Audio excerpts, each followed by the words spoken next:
Welcome to the Ancestral Findings Podcast. Daylight savings time is an idea that has been around for more than 100 years and was implemented nationwide in Germany a little over a century ago. Here is its history and how and why it is used today.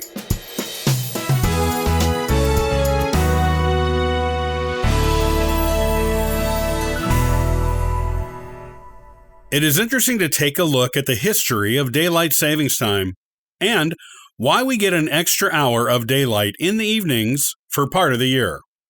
Love it or hate it, and there are plenty of passionate people on both sides of the issue, it's a firmly ingrained part of our culture in the United States and shows no signs of going anywhere anytime soon. Congress has even tried several times in the past to extend it year-round, and the vote has always been close each time. One day we might see it happen, and then daylight savings time would become just time. While it is commonly associated with the United States now, the USA is not the only country to use daylight savings time, or even the first. The idea for it was first proposed in 1895 by a British entomologist named George Hudson. The German Empire implemented the first nationwide usage of it in 1916. Countries that use or have used it typically move the clocks forward by 1 hour at the beginning of spring, which sacrifices an hour of daylight in the morning in favor of an extra hour of it in the evening. Usually, around the beginning of autumn, the clocks are moved back an hour to standard time. Countries along the equator have typically not used daylight savings time because their sunrise and sunset times never change enough to warrant adjusting the clocks of their residents. Most countries in the world have observed daylight savings time at some point in their history, though not all that once observed it still do.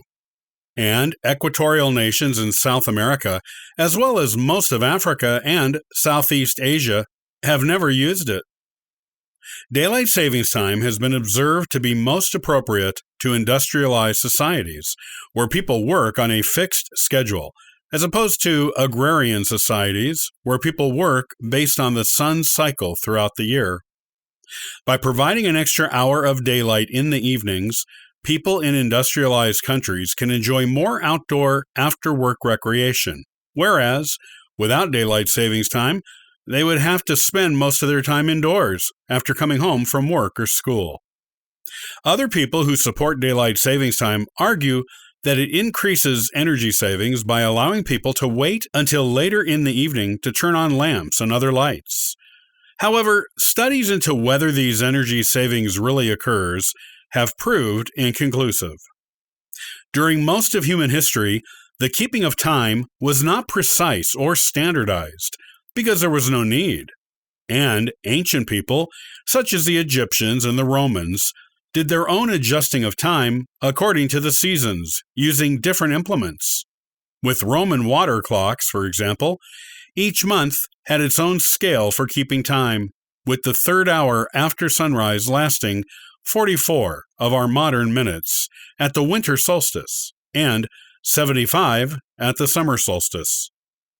The need for standardized timekeeping in industrialized nations did not come to be until the invention of railroads and the telegraph, which required precise timekeeping to make sure everything was on schedule. This standardized timekeeping soon translated to the rest of the industrialized world.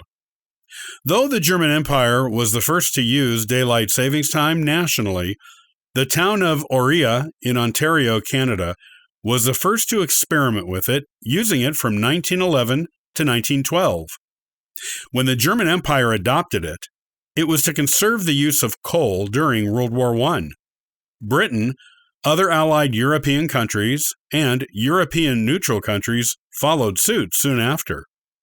Russia and a handful of other countries in Europe adopted it the next year, and the United States adopted daylight savings time the next year after that, in 1918. After World War I, most countries that had been using daylight savings time dropped it, except for Canada, Britain, France, and Ireland. It was brought back in other countries again during World War II, dropped again, and brought back in most places for good during the energy issue of the 1970s. Since then, the debate on whether daylight savings time is a good thing has been a hot topic. Plenty of people love it for the extra hour of daylight it gives them in the evenings. However, those who have to get up early to go to work or school in the dark, when it was daylight when they went before the change, usually do not like it. Kazakhstan permanently switched to standard time in 2005, citing the stress of changing their clocks twice a year on its citizens as the reason. Russia, on the other hand, switched to year-round daylight savings time from 2011 to 2014 for the same reason. They eventually changed back to year-round standard time because the year-round daylight savings time proved unpopular because the sun rose so late there in the winter on that schedule. Argentina, Chile, Iceland, Singapore, Uzbekistan, Turkey, Northern Cyprus, and Belarus all use year-round daylight savings time. Retailers and other businesses, such as sporting venues, traditionally support daylight savings time because the extra daylight in the evening encourages more shopping and spending. Farmers, parents of young children, and those who work on a fixed schedule that has them getting up early typically oppose it. Daylight savings time was finally adopted permanently by the United States in 1966 and has been extended a couple of times since then. The reasons for extending it have usually been economic, as retail establishments lobby for more days of increased daylight in the evenings each year. Retail lobbies have a lot of power in Congress and have swung votes in favor of daylight savings time extensions. Love it or hate it, daylight savings time is coming, and people will continue the debate on whether we should keep it, drop it, or have it year-round instead of only part of the year. Which side do you fall on?